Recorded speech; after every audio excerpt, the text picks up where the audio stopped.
yo, what's up, everybody? Let's go. So bullish. And I'm like, what is going on? Devs are good boys. BDs are bad daddies. What does that even stand for? Hello, you've reached Taste, the podcast that sweetens up the blockchain and crypto-powered new internet, leaving a great taste in your mouth afterwards. This is Kelly, your host. I serve tasty conversations with seriously on-chain builders, innovators, and thought leaders every single week. In this conversation, we chat with May, Head of Growth at Lunchbreak, a socialfi app that allows you to scout and earn from anyone's profile, even your own. May came on my radar when a reel of her interviewing regular folks on the streets of Manhattan, New York about crypto went viral. As I suspected, she's very fun and extremely refreshing to talk to.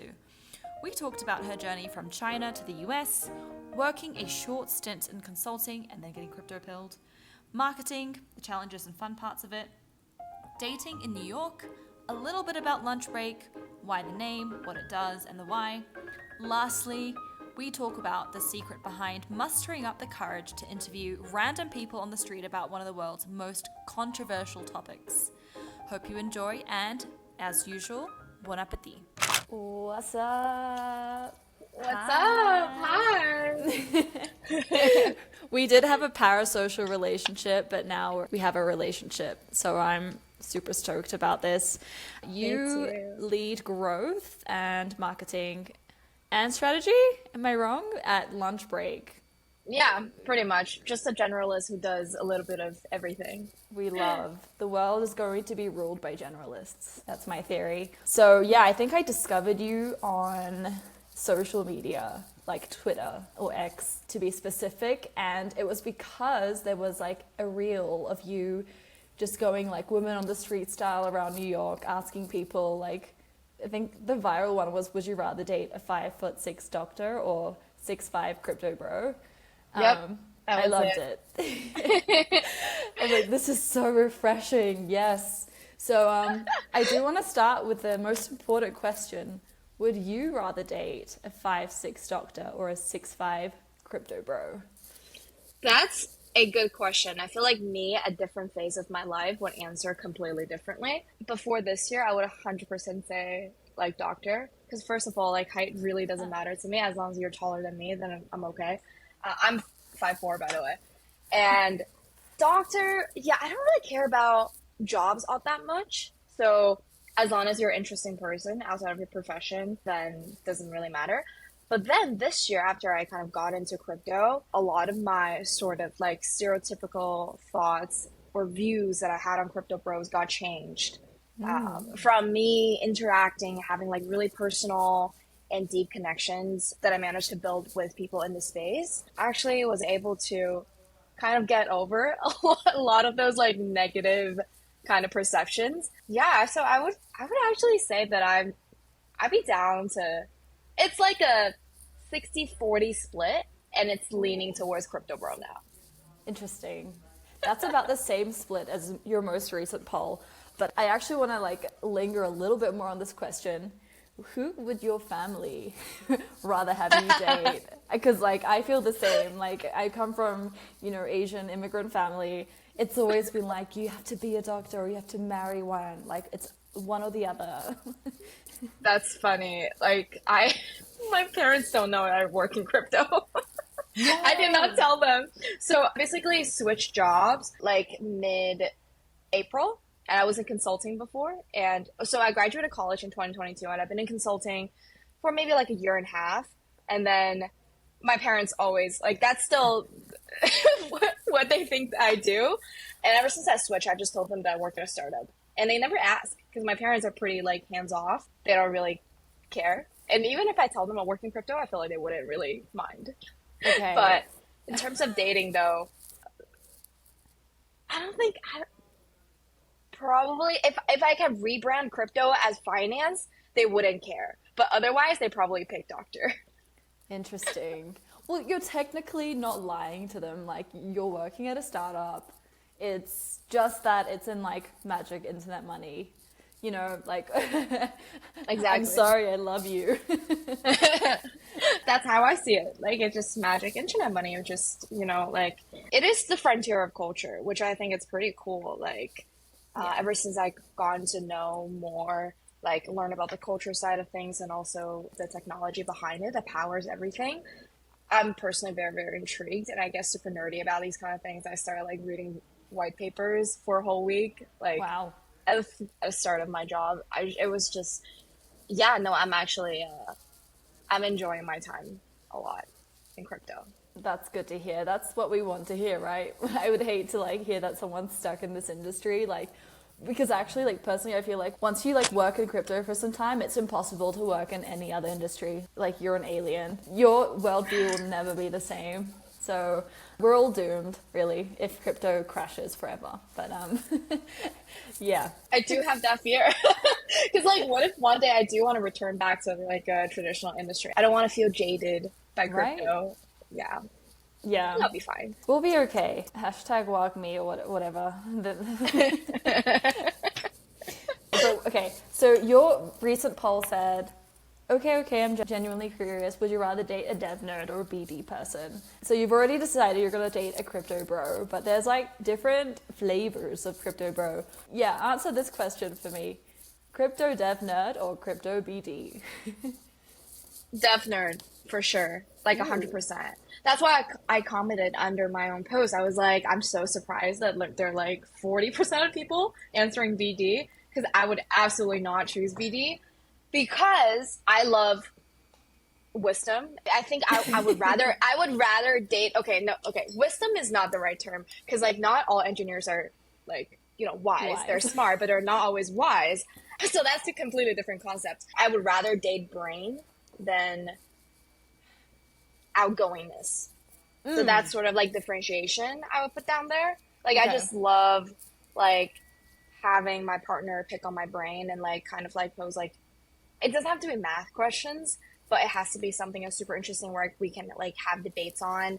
And ideally, if it's something that's like logical and number related, because I love numbers. I love working with data. I also was I was a math minor Wow. and econ major, which is honestly pretty soft as a major. That's hard. Yeah.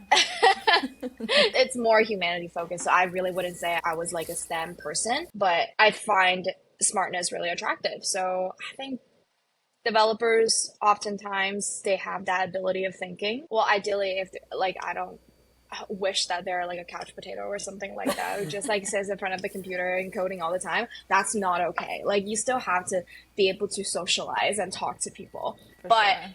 in terms of BD, I just think that I've met so many yappers who overwhelms me. Like, I'm an extrovert for sure, but I definitely have a very introverted side. But I've met a lot of like BD or marketing people who's just like so fake, and I can't handle that. For sure, they're all talk. They just all talk, like all gas, no break. It's a little bit too much. A little bit too much sometimes. They have a lot of interesting takes, but it's all about selling themselves. And I'm like, guys already sell themselves enough. We don't need more of that energy. Bring to the table. I'm with you. And if you like look at their day, BD, no shade. I've met some amazing BD folks, and they're very good at their job, and they're very like, operational, goal oriented. But what are you doing? Like every day, like your KPI is getting telegrams. Like, I don't want my man's just like optimizing his persona and his like professional life to get numbers and usernames. No way. That's so true. And then, that's basically what part of my job description entails too. So I'm a victim of that. I am not proud, but it is partially what I do. So what can I say? well, yeah, because that's what you do. You need like someone to balance it out. Yeah. Devs just sit there solving problems, which is great. I think it's more like it's honest work, like. I feel like they have patience, and they're. I said I would date dev for the patience and the loyalty. But maybe I'm wrong, because there are a lot of people who cheat no matter what industry you're in. But it does give me that, like, I'm a good boy feeling. Okay, that's a hot take. Devs are good boys. BDs are bad daddies? What does that even stand for? I'm not sure. It shouldn't be that. Yeah, but like I feel like, yeah, devs are like good boys, but also like bad in a way. Like in that hot kind of like, you're a bad boy. Oh, you just solved, like, you just sat at the computer for 12 hours on this one problem. That's bad. That's hot. I honestly feel like a lot of devs brag about, like, the stereotype is that they make a lot of money because they're like computer engineers, they earn high salaries or whatever, and so that they can do whatever the fuck they want, which is not true. But I do feel like in modern culture, there is that over glorification over somebody who has a job at Google, who works, who's a computer engineer, or is an AI scientist, AI engineer, like things like that. They're definitely being overly hyped up, I would say. Yeah. Do you feel like the stereotype of like a blockchain dev versus faang dev is different? Because I feel like, I mean, yeah, there are like so many smart faang devs out there, but also I don't think they work as hard and like solve as hard of problems as blockchain developers do, because it's literally like a new technology. We're trying to push boundaries of what you can do with distributed technologies. Even though maybe you make a lot of money, like I feel like it's not really the same nature of work and the same culture of building. I don't know, what do you think?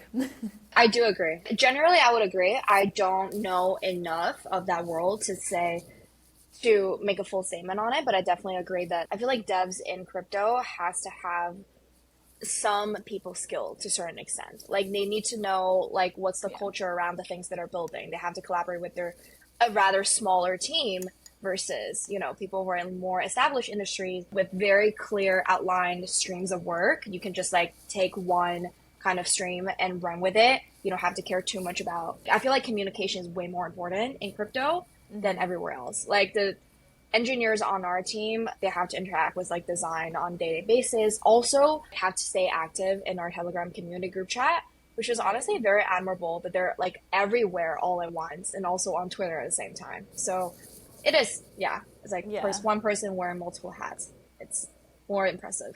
We love the devs. Shout out to the Lunchbreak devs.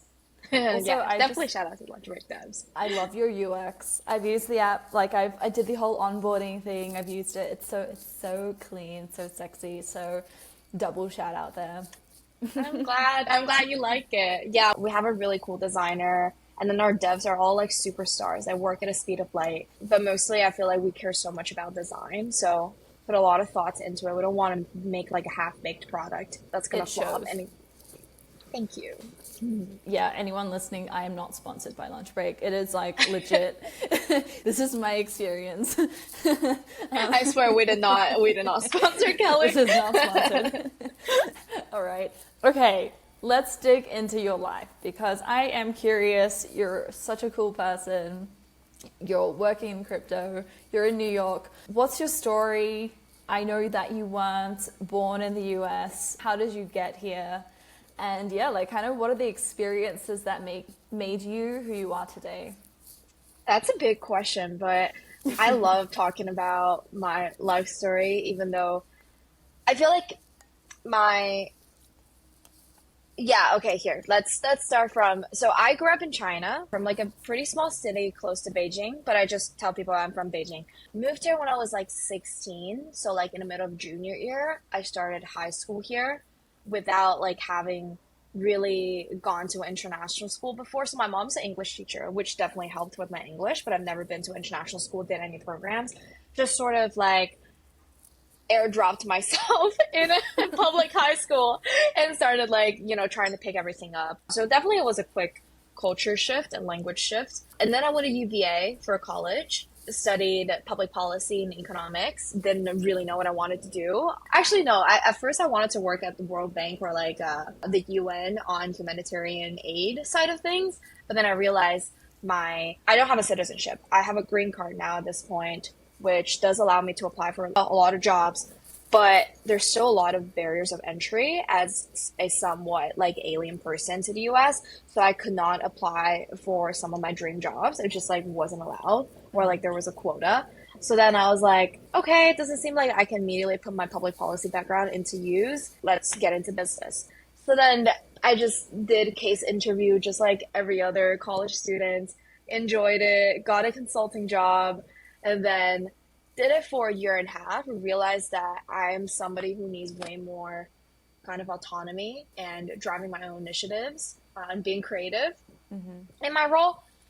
So then I left at the peak of, honestly, economic downturn when everybody was kind of like, there's no future in consulting, like there's like a slowed down pipeline. I also really wasn't learning much at the time. And then I started recruiting for a startup job. I had no idea what I wanted to do. I just know I wanted to work with a small team.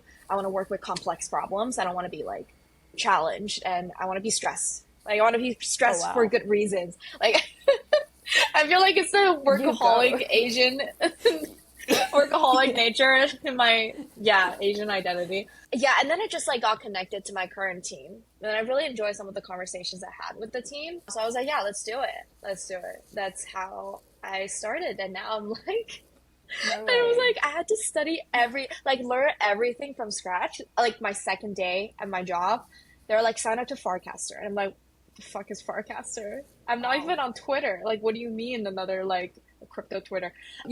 I just signed up and I was so confused. Just everybody talking like random lingos that I probably didn't know 95% of it. So yeah, like learning from scratch. I went to FarCon by the third week of my job, I think. And I was just feeling like such an imposter. I don't know what the fuck. Where am I? So that's the start of it. And now here I am posting on Twitter every single day.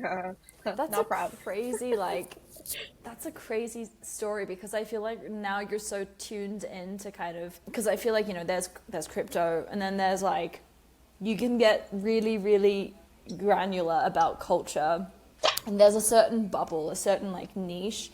And I feel like you already tapped into that niche. Maybe it's because 3 weeks in you're at FarCon, which I feel like is where, a lot of like the cultural leaders or like, thought leaders, KOLs, whatever are. And they're like defining culture there. But that's really impressive. Thank you. I would say I felt super fortunate to have kicked off my journey meeting such an amazing group of people. Because I think FarCon was definitely, even the reputation that I've heard is really high quality conference. Everybody there was a builder. Like everybody takes what they do super seriously because they believe in what they do. And my perception of crypto at first was just trading, rug pulling, like dipping out after a short cycle or something. But then on the contrary, that was not the people that I met. So it really, really inspired me. And I was like journaling like crazy after I came back from like California. I was like telling all my friends, guys, you will not believe, like, I feel like I'm so inspired. I'm ready to like just run with it or whatever. And then everybody's like, what are you talking about? It's crypto. How can it be good? Yeah. But I was like, you just don't understand. I don't know how to tell you that. So let me start working step by step until eventually I'll reach the world. I'll tell them my experience, all the good sides that I see. So now it has become one of my like anchoring goal. Eventually I want my voice to be reaching the public in a way, like, because I feel like my personality is pretty much like it's very suited for like being that kind of like messenger. So I want to just double down on that. You're already doing it in the park every week, which I love. But yeah, totally. I feel like mass adoption is only going to come through like individual voices who people can relate to, who, they're not weird, scungy devs trying to rug pull you at, like in their like mum's basement. It's actually like, people who have experienced quite a lot of things, even worked at consulting, different industries, like, what's out there. And then you also know what you're like, why you chose what you chose. So it's exciting. I feel like when the world knows, they're going to be like, oh, and we're going to be like, I told you so. Yeah, I'm not trying to be that person, but I told you so. Yeah. A conversation I frequently have with my colleagues and all the friends that I meet in crypto is just that, I'm still relatively new, so every single day I have a lot of questions. Like, genuinely, I just want to know what makes you feel bullish about it? Like, what literally makes you feel optimistic about the whole situation, even when your portfolio is down by like 50%, whatever. Yeah. Just like I know it's a habit that people like bull post And at first, I despised that quite a lot. I was like, I do not need to see like it felt so empty. Are you just shouting into the void? Like, are you just getting like you're just all the likes that you're getting are probably bought it anyways. But then I realized it is a lot of these people actually truly believe in what they're saying, and it's starting to become more infectious. Like every single day, waking up to something like that and looking at the stuff that I'm doing on a separate screen, it actually just it's atmosphere that it's ambient that It's a vibe. it's a It's a vibe. feeling. Yeah, exactly, and it helps. It helps. So yeah, Yeah. Sometimes I will read something and I'll be like, oh, that's cringe. That's really fucking cringe. And then like I'll read it again another day, and then like, you know, you just like keep reading it, and then you actually like see where they're coming from and like how they can post something so optimistic and like, you know, yay, we're gonna be great. And I think, yeah, that it is infectious. We do need more people like that. There is enough FUD, and there's enough like people who are, yeah, saying it's a scam. Partly, like this podcast, by the way, is like I kind of created it because there's this whole idea of like crypto leaves a really bad taste in a lot of people's mouths. You know, maybe they just see like a stupid dog coin making like weirdos rich, or like maybe their friend got like rug pulled by a sex. Oh, hello, I'm Kitty. yeah. So distracted. This is Tanya. Hi. I don't know where my other cat is, but yeah, I have two Life. cats. Love it. But yeah, like it's so much fun. I really cannot work in another industry, and meeting people like you is the best part of working in this industry. So Oh, that's so yeah, sweet. I feel like although there's a very small female community in crypto, but everybody I've met so far have been just literally amazing. I really appreciate you reaching out to me.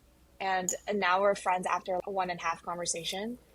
true. And like I really want to visit you. Wait, are you in Australia or in New I'm in Zealand? Mexico City. Oh I wait. grew up in New Zealand. Yeah. Right. You said that. Yeah. Mexico City is a great place to nomad. Hopefully one day I'll like stop by and visit you. I've never been. I've only been on the east side of Mexico. Oh, okay. Well, Like that's a great part Merida. too. Yeah, I haven't been there yet, but I've heard that I should go and like jump into the cenotes. But I move around a lot, by the way. I'm only here until the end of the month, and then I'm doing the whole Asia stint for DevCon and whatnot. Let's So go. we'll see each other somewhere. Expensive, right? So Yeah. expensive, like especially accommodation during For Singapore. sure. It can get like, it depends. Like some months you'll pick a place and you'll spend a little bit more on rent, but then you can really like, I hate this term, like geo arbitrage around and just experience different things, different currencies. Like if you go into South America, you probably will decrease your cost of living by a lot. I'm not even being cheap about it. It's just, it is what it is. You cannot spend over a certain amount by the nature of the cost of living there. So 100%. I've it's nice. I've also like nomaded a little bit, and also I was like backpacking for quite a lot after college. South America, Southeast Asia are like my absolute two favorites. And I was just like, it's the culture of South America, especially, speaks so much to me. Like, I just want to nest in the mountains forever. Like, I did this like crazy hike in Peru, and it like absolutely Nice. crushed my soul and my body. I was like so crumbled afterwards, but then I was like, every single time I think about it, I'm like, that's how I want to live the rest of my life after I made enough money, and I just want to get the fuck Nice. out and just do that. Is that your exit plan? Like your crypto exit plan?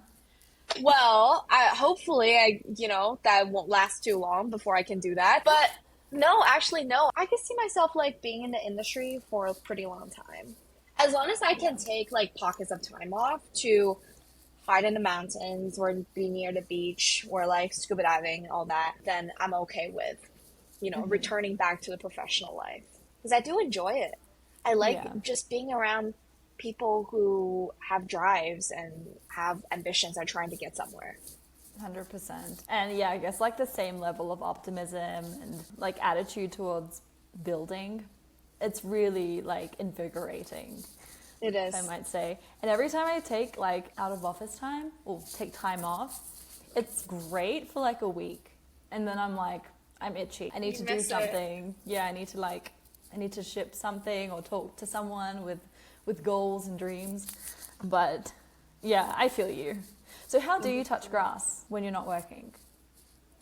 Well, I'm in the city, so chances of touching grass versus going out or raving is like maybe less than a 50% of the time I would be actually touching grass. But recently I've been trying to do more of that. So I live close to the east side, so I'm always like running by the water and then stopping by parks, reading around sunset times. I've been like trying to curate more pockets of personal times where I'm not really hanging out with anybody or listening to any podcasts, just silence and read. Central Park is great, but it's so far away from me. Recently, it's just been like the water and Williamsburg. I hang out in Williamsburg quite a lot because that's where my office is. So always by like Domino Park. Yeah. Nice.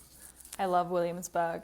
I think there was like a huge kind of exodus of Kiwis and Aussies to Williamsburg.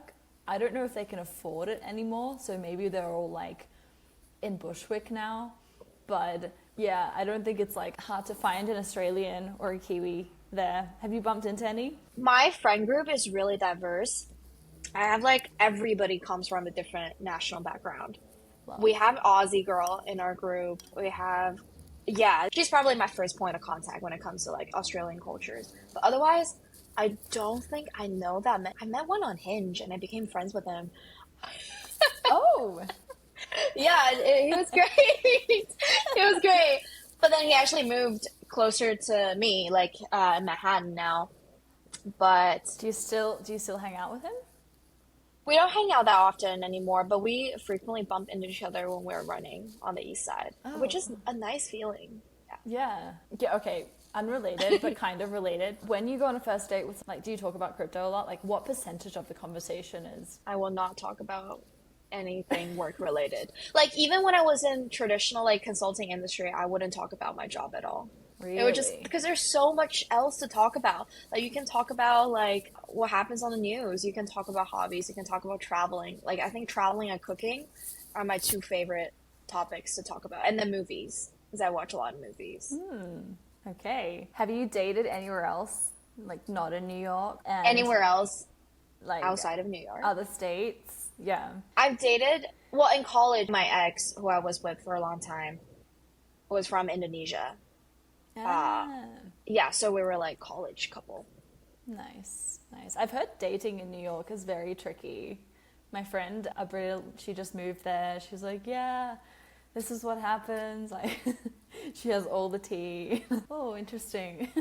I think it's okay. Like, I guess going on dates and finding that person is a growing process because you might find a lot of people who think their time is too precious, who thinks they can always find better. Like, everybody's constantly looking to hop onto the next option, even though the one that they have right now is already good enough. And I also found myself having that problem too. But overall, I would say, like, it's not as bad as I thought it was going to be. I did hear a lot of horror stories, but then when I personally dived in, I'm also, like, very optimistic when it comes to that side of things. I'm very tolerable over people that I hang out with. So I'm not very much like, I'm going to curse the shit out of this guy because he did one thing wrong. Like, Yeah. I'm like, it's fine.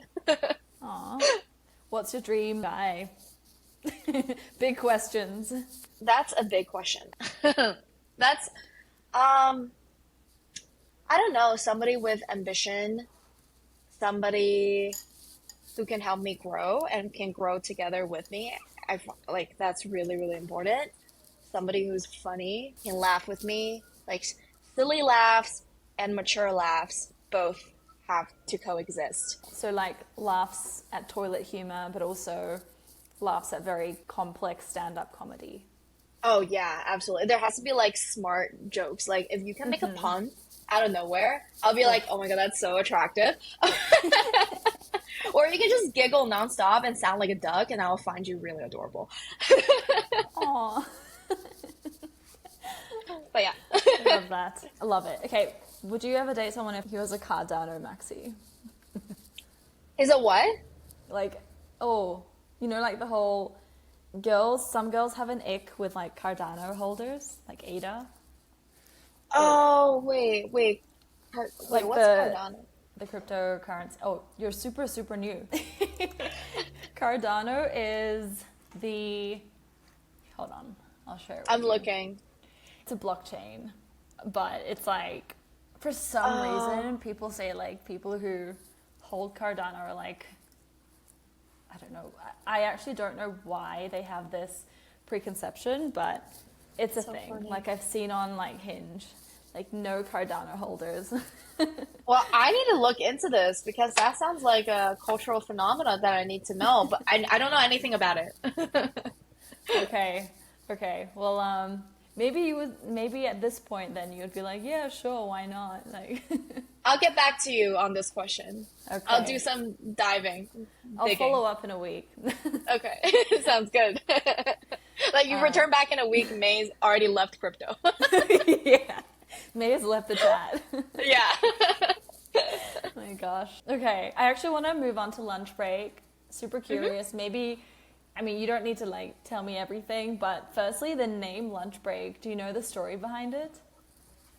Yeah. So actually, they came up with the name before I even joined. The idea was in the sketch, and then they were like, we initially aspired to be the next sort of like the competitor of LinkedIn. Wanted to, gain inbox and give people more access to people by, adding sort of like a entry barrier and more like two-way stream of selection. And then we sort of like that idea evolved since then. But initially it was like, lunch break is a time where you sort of relax and take your time and attention away from work, where you can like return back to your phone, attend to your social connections, talk to your friends. Yeah, just take a brief moment, a breather to do something fun. So we wanted to kind of create that sentiment around our product. And we actually found that even after we pivoted, the name still fit really well. It's very easily memorable. Like when people like look at the name Lunchbreak, they're like, oh, that's a great name. And especially we have like the .com too, which makes it super cool. So yeah, that's sort of how the name came about. And then how does the product kind of work? If you could tell me in, I don't know, like a paragraph, what's the purpose of it? Yeah, so TLDR, it's a creator collectible trading marketplace where you can scout. So it's a creator collectible trading marketplace where you can buy anybody's profile and any number of them on a bonding curve. You can buy it and sell it at different price points, and then price would obviously go up and down on a bonding curve along with demand. So that not only signifies like, let's say I buy your profile, I buy a collectible. That means that I support your future growth potential. I think there's a high chance that you will continue evolving. There are going to be more people who believe in Kelly's future growth potential. And then if I'm an early holder, and I also get a pass to sit at your table, and I'll be like your top number one supporter. If you remember like top aid best friend kind of concept from years ago, it's a little bit similar to that. So it's kind of like creating a social graph of support, but also with financial incentive built in. What are things that will like show my holders that I'm worth you should buy me, Is it like digital clout, or like how do you sell yourself on lunch break? So Lunchbreak currently is very much integrated with the Twitter social graph. Like if you know somebody has a big social following or you already follow them on Twitter, you'll be able to find their profile on Lunchbreak as well and then directly invest in that way. But we're working on building further integration features that allows, let's say, like immediately when you sign up to Lunchbreak, you see everybody that you follow or people who follow you. So you can just like one click and buy their profile. That's something that we're working on for the next version. But it definitely is very dependent on other social media platforms. We also allowed all the users to link their Instagram, Warpcast, and LinkedIn, as well as like Twitter, obviously. So those are the 4 major social platforms that are integrated with the popularity graph through Lunchbreak. Very cool. Who are like the most famous people that have created a lunch break profile? The super famous people. So because we have the scouting feature, which enables everybody to, it's kind of like NFL scouting. Like if you believe somebody will become really big on lunch break, then you can be their scout. Like you can be their scouter. Like you put in their link and then boom, their profile is created for them. and then they can come claim their profile whenever they want. If they don't come claim it and trades happen around their profile, the earning will be locked up forever until they come claim it. So it won't go anywhere. So that sort of solves the attribution issue in some ways. And there are a lot of big profiles. I remember like when we launched scouting, so many people were like scouting millennial like celebrities, more so millennials than Gen Z. And I was really surprised. Like nobody was buying Charlie XCS. I was like, I gotta scooch in and I got her seat at like a price of $5. It was really, really cheap. And Elon is on here. Well, Elon hasn't signed up himself personally. Obviously we have like crypto Twitter people on here. A couple have claimed their profile already. And like we have a lot of founders. We have a lot of like VCs. We also have like random brands, like for example, Coinbase is on here. Somebody scouted like Coinbase, or also like fountain drinks, which is pretty funny. Like randomly, I just saw one day like Pepsi and Coke and Fanta popped up. Very cool. It was funny. I love it. Lunchbreak is a very cool product. I think like building it though is another story, and I especially like thinking of how you might grow and market it. You know, you didn't come from like a crypto background. What was that like? Like when you looked at the product and kind of the brief, the value props, was it easy for you to like wrap your head around it and then come up with strategies? Or like what was your approach towards marketing and growth with Lunchbreak?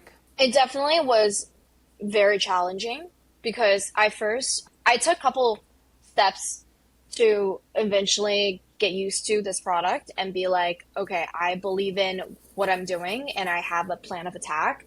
And first, I sort of needed to, understand crypto a little bit better and to sort of look at the value propositions and be like, as a normie person, which I still consider I am one, would I find value in this product? Because that was the ultimate like statement I need to be able to make in order to market it to a broader range of audience, especially that we're not only targeting crypto people. We do have lots of normal like Web2 celebrities kind of scouted on the platform. Eventually, our goal is to onboard them and to market this product to as wide of a range of audience as possible.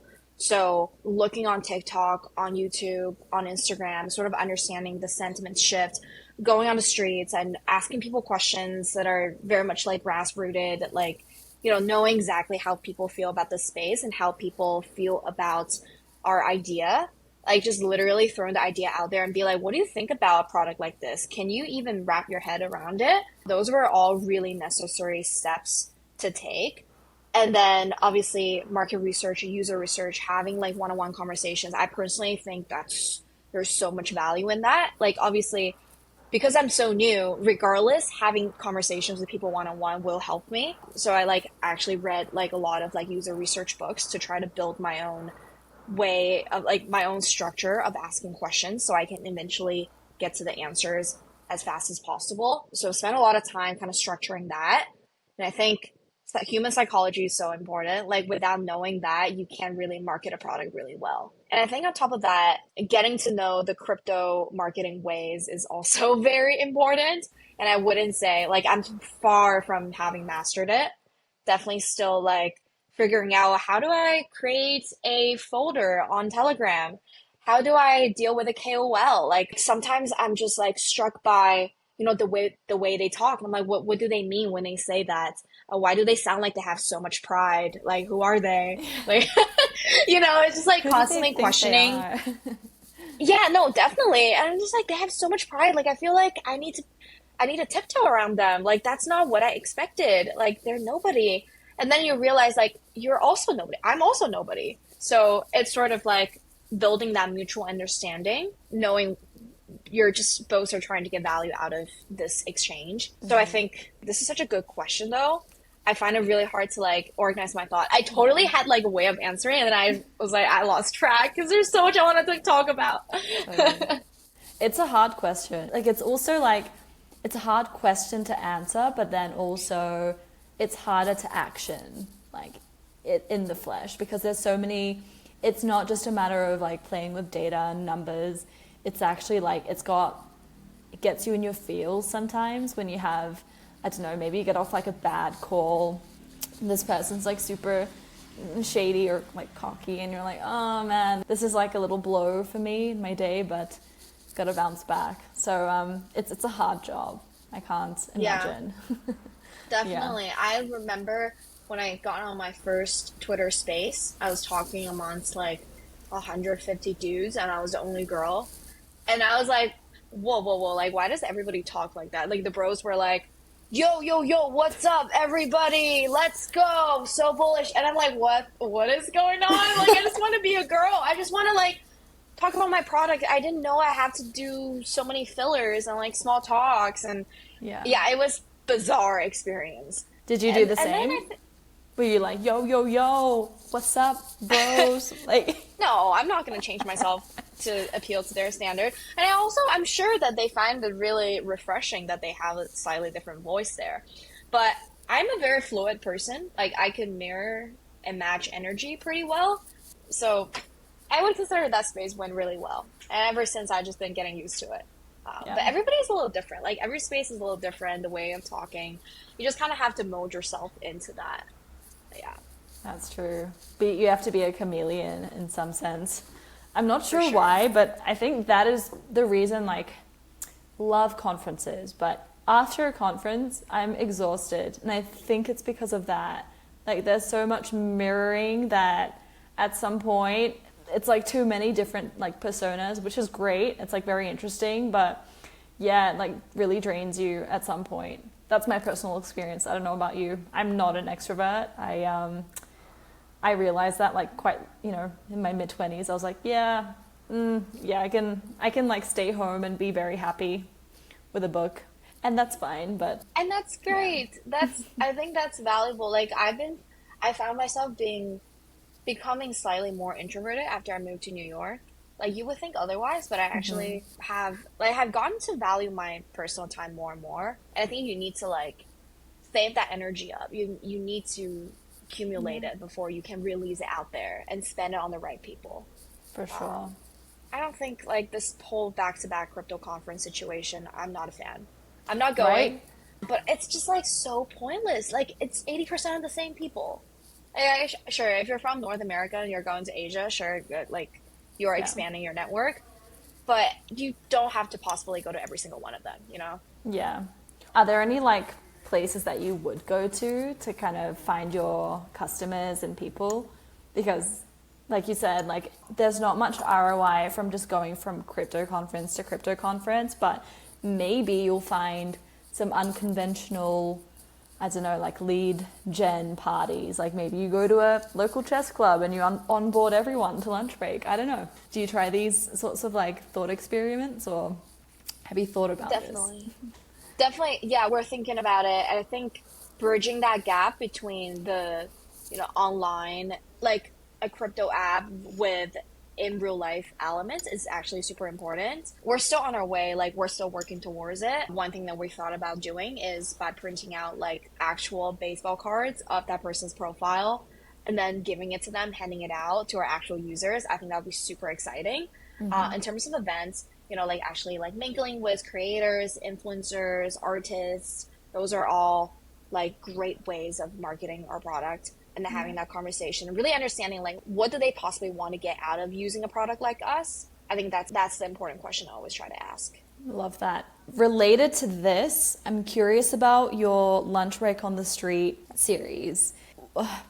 How, why, and what has it been like actually being out there? I feel like, one, you're a woman making content on the street. Oh, do you see this little thumb? Yes. Two, you're asking people some pretty it's not unhinged, but it's risky. I feel like crypto is kind of there is a stigma amongst the masses.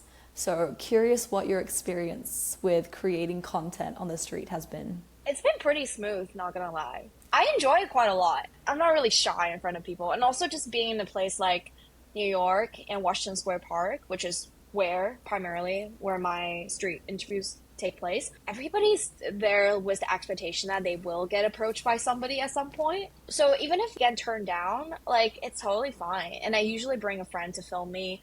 Yesterday I went alone with a tripod and that didn't go really well. Damn.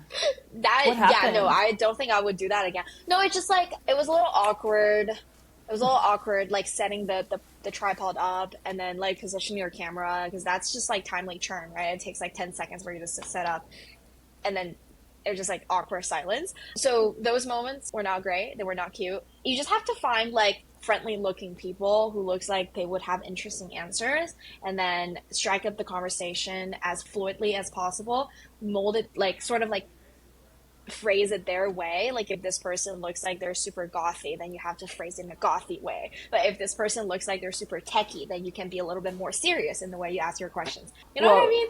Yeah. Can you show me how you would ask a gothy person? Like, that's, oh my god, I talked to this girl, so she dressed up like super, I didn't end up using that footage because she didn't give a great answer. It was more like, you know, telling her that I love her outfit, I have some exposure to the culture, ask whether she just came back one of those like costume conferences, and then have chit chat, and then start phrasing the question, be like, you know, I can imagine in your life you have encountered those situations among your friend group, you know, of goth lovers. So what do you think about this? You know, it's sort of like you just have to, be really flexible with the way you ask I love questions. that. That is such a like underrated skill. Hey, you look like a goth. I love Evanescence. How are you? Do you like crypto? Like, it is actually, you have to think ahead of like how they're going to view you as well, right? It goes both ways. Like when they look at me, who do they see? And how can I break their paradigm that they've like already constructed in their head? Exactly. It's pretty scary, and it's a hard skill that I don't think is very easy to learn. Yeah. So kudos to that. Do you have a hard stop, by the way? Because I know we're over. I do have to hop soon, but I can always like hop back on. Yeah. We can wrap things up if you have like 2 minutes, because I can be like, oh yeah. I mean, we're also at time. So yeah, cool, sounds cool. good. I feel like I'm so tired today. Like I would be able to offer a better answer to some of the question you asked me, but so be it. It's fine. For sure. There's always next time, and there will be. Okay, I will start wrapping up then. Well, okay, so we're nearly at time. I do want to ask you this last question, and then I will send you on your merry way. You recently tweeted, if you keep restating facts in a non-aspirational way, you're not smart. In one sentence, explain yourself. In one sentence. Wow, that's a hard task. Basically, what I was referring to, just, you know, some people I've been encountering in life recently have often forgotten about things that they've said before and often come to repeat themselves, which is a huge disrespect for my time personally and for their own time, if you think about it like that. I just think that if a person can't manage and organize their thoughts or a stream of thoughts very well and know what they have covered versus not covered, then they probably need to do some more work around their thought process and the way like they like communicate things. Yeah, that's just one brief thought that I had recently because I had to deal with people like that. I was a little disappointed, and I was like, how do I tell them that this is the third time they've talked to me about this? Like, they don't have to reiterate this point. I am not dumb. I think that's how you tell them. You've said this 3 times. Who do you think I am? But yeah, I feel you.